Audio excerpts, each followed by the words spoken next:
ဝမ်းကျန်တဲ့ပြည်သက်များအားလုံးပဲမင်္ဂလာပါ3မိနစ်ကျမ်းမာရေးစီစဉ်ကနေပြန်လည်ကြိုဆိုလိုက်ပါရစေ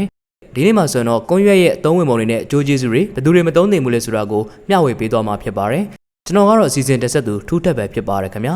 ပထမဆုံးအနေနဲ့ကွန်ရွက်ရဲ့အကျိုးကျေးဇူးတွေကိုမျှဝေပေးသွားကြပါတယ်ကွန်ရွက်ဟာအစာချေစနစ်ကိုကောင်းမွန်စေပါတယ်ကွန်ရွက်မှာအက်ဆစ်ကိုဟန်ချက်ညီစေတဲ့ဂုဏ်သတ္တိပါရှိပါတယ်အစာစားပြီးတရွက်စားပြီးမယ်ဆိုရင်တော့အစာချေစနစ်ကိုအရှိန်မြင့်ပေးပြီးအစာရင်အက်ဆစ်များတာနဲ့ဝမ်းချုပ်တာတွေကိုတက်တာစေပါတယ်နောက်တစ်ခုကသွားချမ်းမာယူတဲ့ကောင်းမွန်စေပါတယ်anti-inflammatory နဲ့ antibacterial ဂုဏ်သတ္တိတွေကြောင့်ဂရင်းအနံဆိုတာသွားအက်ဆစ်ယောဂသွားယောဂတွေကိုကာကွယ်ပေးနိုင်ပါတယ်နောက်တစ်ခုကတော့ရေပြားနဲ့သပင်ကျန်းမာရေးပါဗိုက်တာမင် C နဲ့ antioxidant တွေကြောင့်ရေပြားကိုတောက်ပစေပါတယ်သပင်ကျွတ်တာတွေကိုလည်းတက်တာစေပါတယ်အရွက်ကိုရေပြားပေါ်ကျိတ်ပြီးလိမ့်မိမယ်ဆိုရင်တော့ရေပြားယောဂတွေကိုတက်တာပျောက်ကင်းစေနိုင်ပါတယ်နောက်တစ်ခုကတက်ရှူခြင်းနဲ့ရေဘက်ဆိုင်ရာပြဿနာများပါချောင်းဆိုးနဲ့ပန်းနာရင်ကျယောဂတွေအတွက်ကိုတက်တာစေပါတယ်ကိုယ့်ရဲ့ကိုရေနဲ့ရောပြီးတောင်းမယ်ဆိုရင်တော့တက်တာစေနိုင်ပါတယ်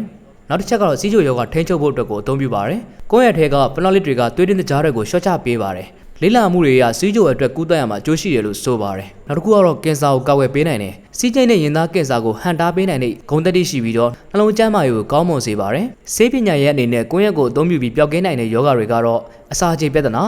ဝမ်းချုပ်တာအစာရင်အက်ဆစ်ရောင်တာနှကန်းယောဂအရေပြားယောဂအသက်ရှူယောဂစီးချိုယောဂကင်ဆာယောဂအက်ဆစ်နဲ့ရိုးယောဂတွေကိုတက်တာစေပါတယ်နောက်တစ်ခုကတော့ဘယ်သူတွေမစားသင့်ဘူးလဲဆိုတဲ့အကြောင်းကိုမျှဝေပေးသွားခြင်းပါတယ်ကိုယ့်ရက်ကိုတော့ကိုယ်ဝန်ဆောင်သို့မဟုတ်နိုတိုက်မိဂရီယာဗိုက်တာမင်နဲ့ဓာတ်ရုပ်ပစ္စည်းတွေကကလေးကိုထိခိုက်နိုင်ပါတယ်ဆရာဝန်တွေရဲ့အကြံပေးချက်မရရင်တော့မစားသင့်ပါဘူးနှလုံးယောဂခံရှိသူတွေအနေနဲ့နှလုံးခုန်နှုန်းကိုထိခိုက်စေနိုင်ပါတယ်ဓမ္မတဲမှုရှိသူတွေအနေနဲ့လည်းကိုယ့်ရက်ကိုလုံးဝမစားသင့်ပါဘူးနောက်တစ်ခုကတော့ကြောက်ကက်ယောဂရှိသူတွေပါကြောက်ကက်ယောဂရှိသူတွေအနေနဲ့လည်းကိုယ့်ရက်ကိုရေရှည်သုံးစွဲမယ်ဆိုရင်တော့ကြောက်ကက်ကိုထိထက်ပိုပြီးထိခိုက်စေနိုင်ပါတယ်နောက်တစ်ခုကတော့ကင်ဆာကုသမှုခံယူနေသူတွေပါ